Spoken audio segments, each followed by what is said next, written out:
Okay. You know what? Fine. I'll leave. Don't worry. I'll leave. Okay, great. Share it with America. They'll take care of you. You know what? Fuck you, kid. Fuck you. Did you really just say that? Yeah, I did.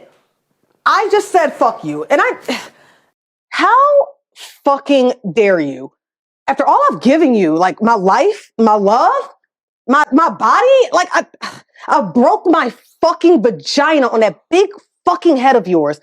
And I had to be surgically sewn back together. But I bet you didn't know that, did you? And just effing staying with your father after all these years, all these condescending, just my loves. He treated me like a 5-year-old. And I'm sick of it. I am sick of it. I want happiness. I earned happiness. I'm a fucking human being.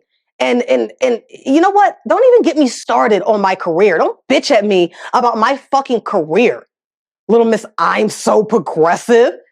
Like I worked my ass off to be where I am. I wanted it. I earned it. I wanted to be something in this world. I didn't know it was a fucking crime. And you know what? Give me my fucking pizza. This is my goddamn pizza. Fuck you, kid.